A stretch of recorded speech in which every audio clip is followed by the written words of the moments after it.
මේ වතුකම්කරුවන්ගේ වෙනුවෙන් පැමිණීමේදී මනාවක් දෙන්න ආණ්ඩුව යෝජනා කරනවා රුපියල් 200ක. මෙන්න මෙතන පුංචි ගැටලුවක් මතුවෙන නැමෙත මේ වතුකම්කරුවෝ කියන්නේ දැන් රජයේ වතු සමාගම් කීපයයි තියෙන්නේ. මේ පුද්ගලික අංශයේ ඉන්න කම්කරුවන්ට රජයේ මුදලක් කොහොමද ලබා දෙන්නේ? මේ ඒකේ නීතිමය තත්ත්වයක් තියෙනවා නම් පැහැදිලි කරන්න. මහ භාණ්ඩාගාරයෙන් මුදලක් කොහොමද දෙන්නේ මේ පුද්ගලික වතුකම්කරුවන්ට පැමිණීමේදී මනාවක් විදිහට? අපිටම ඒකටම පොඩි දෙයක් මේ කියන්නේ අඩු වැටුප් ලබන පෞද්ගලික අංශයේ සියලු දෙනාට මේ වගේ යෝජනා තියෙනද රජයට විශේෂම අපි දන්න දැන්. ඒ කියන්නේ දැන් රටට විදේශ විනිමය උපයන ඇඟලුම් කර්මාන්තයේ නියුතු විශාල පිරිසක් ඉන්නවා තරුණ තරුණියෝ එයාට ඉතාම අඩු ප්‍රමාණයක් වැටුප් ගන්න. එයාටත් මේ වගේ සහන දෙන්න රජය බලාපොරොත්තු වෙනවද? තියෙනවා. දැන් ජනවසම වතු සමාගම් වලම සමහර සේවකයන්ට ගොඩක් සේවකයන්ට ETF EPF ගෙවලා නැහැ. දැන් එතකොට ඒ මුදලුත් ගෙවෙනවද කොහොමද? එමතුමා ඔකත් එක්කම මේ ඊයේ පාර්ලිමේන්තුවේදී සමගි ජන බලවේගයේ ප්‍රසාද් මන්ත්‍රීතුමා මේ ගැන ප්‍රශ්න කර මේ අහනවා. එතකොට ඔහු කියනවා මේ දැන් ඉදිරියේදී අලගොවියෝ ලුණු ගොවියොත් පාරට බහැලා ඉල්ලුවොතින් මේ විදිහටම රජයේ බදු මුදල් දෙනවද කියලා වතුකම් කරවන්න දෙනවා වගේ. ගොවියට හෙක්ටයාරයක රුපියල් 25000ක් පෝරසහන අතර දුන්නා නේද? මතකද?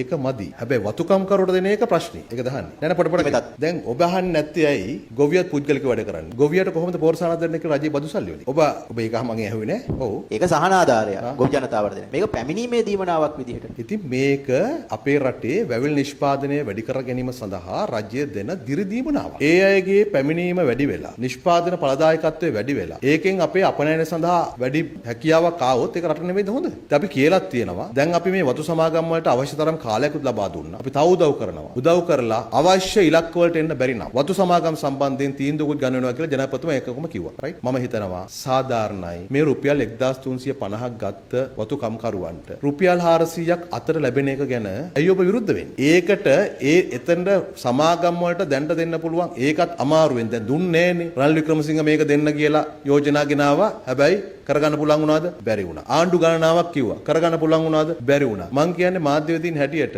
ඔබ ගිහිල්ලා අර වතුකරේ ජනතාවට මේ අයවැය සහනය ලැබුණාට පස්සේ ඔවුන්ගෙන් මේ ප්‍රකාශයට පත් වෙන උද්දාමය ගැන බලන්නකෝ. මේ රුපියල් 400 වැඩි වුණාම මම හිතනවා ඔබ දකින්නද කියලා මේ සමාජ මාධ්‍යවල මේ වතුකම්කරුගේ ඇත්ත ප්‍රීතිය ප්‍රකාශයට පත් වෙනවා. කිසිම ආණ්ඩුවක් එහෙම දුන්නේ නැහැ. ඒගොල්ලෝ සමහරට ඒ කියන්නේ ඒ වතු ජනතාව අතරේ ඒගොල්ලෝ ඒ ඡන්දවලින්ම පාර්ලිමේන්තුවරව පරම්පරා ගානක් නියෝජනය කර දේශපාලන පක්ෂයට. ඇමතිකම් අරගෙන තියෙන වතු ආශ්‍රිතව දෙන්න පුළුවන් වුණාද? බැරි වුණා. අපි දුන්නා.